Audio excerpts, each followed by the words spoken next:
What's up, observers? This is Mookie Betts, part two. So I wanted to take the exact same swings, but obviously look at the side view here and just show a couple observations. So, um, you know, I guess there's, a few pretty big differences that we called out in the first video. You can see some of those here, but you can also see some um, additional components and details here as well. And the first thing I want to call out, which again, these are both home run swings, and so they're good swings.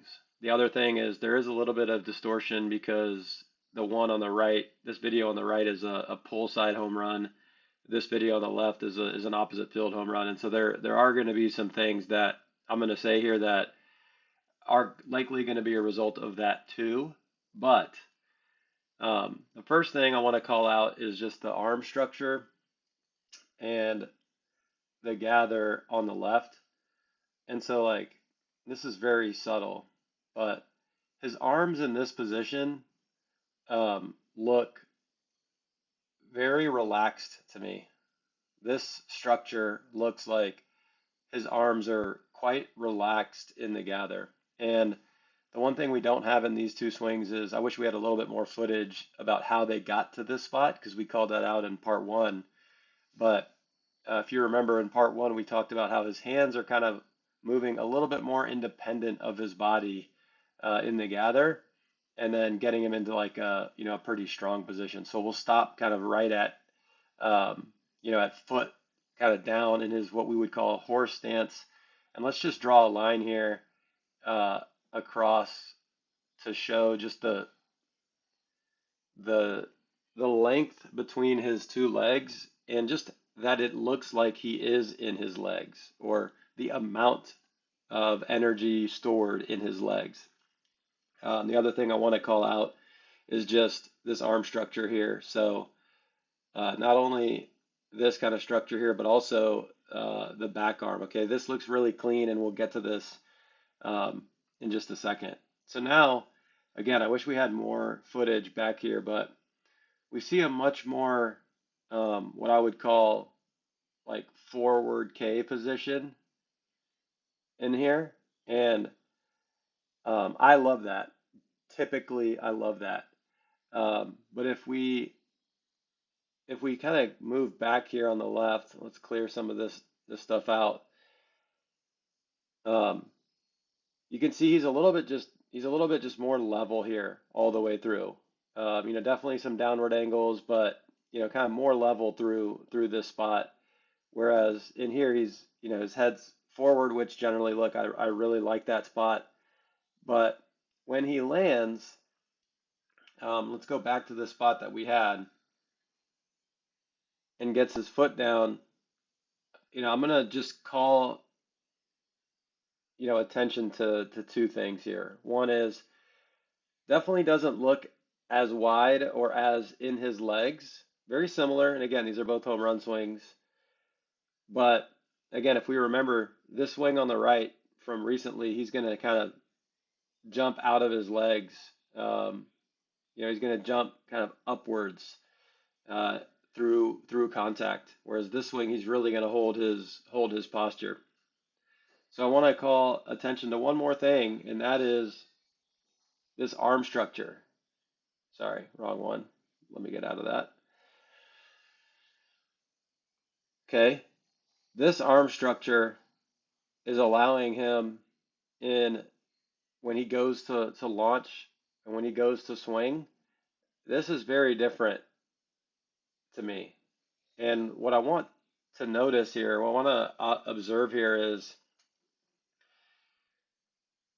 how much articulation he has when this starts. You can kind of see kind of independent arm movement a little bit underneath his shoulders, but kind of keeping the shoulder plane.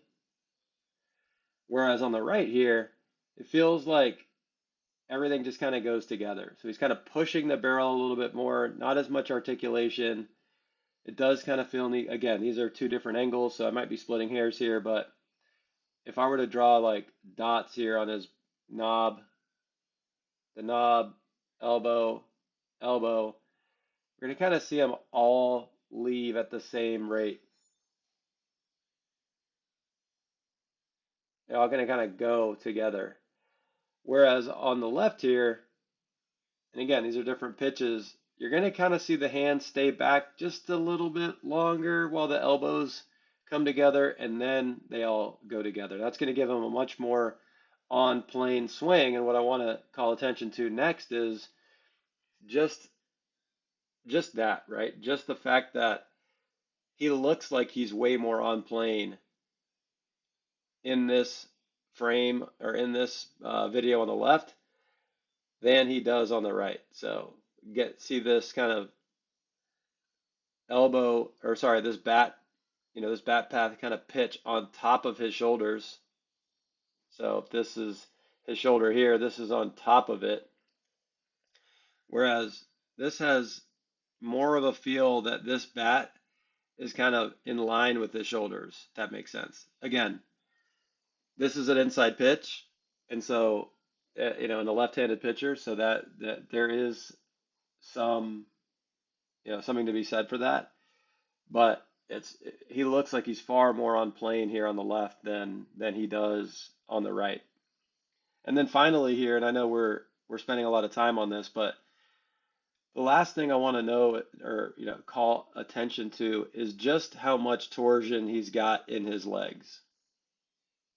So it's going to look like he kind of holds this leg position. Let's count, 1, 2, 3, 4. His back foot is still down. And then when he starts to accelerate, everything just kind of feels like it's built up into this, into this heel here. Um, and his back foot is kind of releasing a lot of that energy, but he's still got all of that energy, in here.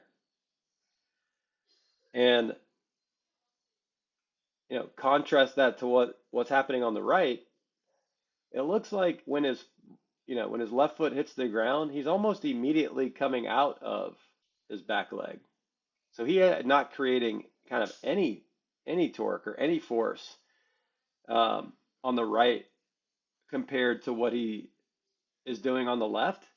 And I think that's why you see in that first video just that stark jump out of his legs, just kind of going upward. So he's got a steep hand path, not in his legs. Doesn't have a deep barrel or nearly as deep a barrel as he did in the past. You can really see these hands kind of jolt forward in like a pushing motion instead of a pulling motion. And I think all of these things are leading to him, or leading to him having to try to really, and I mean not have to, but he is pulling the ball what seems to be a lot more. Although I looked at his spray charts and that's not necessarily the case, but it looks that way. Like he's not driving through the strike zone and through the baseball a lot more. He's gotten a lot more weak contact, and obviously, as we mentioned in the first video, just the stats are way down all across the board. So I hope he can figure it out. I feel like he needs to stay in his legs and have a deeper barrel and have just a much cleaner load, so his eyes can really see the ball a lot better. Um, and I hope he turns it around because I'm a huge Mookie Betts fan. I think he's just one of the GOATs and obviously a Hall of Fame style player. He's got an 881 lifetime OPS. Just again, awesome player. I know he'll figure it out over time, but definitely has some things to work on, before the playoffs and then obviously into next year. Hope you enjoyed it, and yeah, let me know what you think in the comments.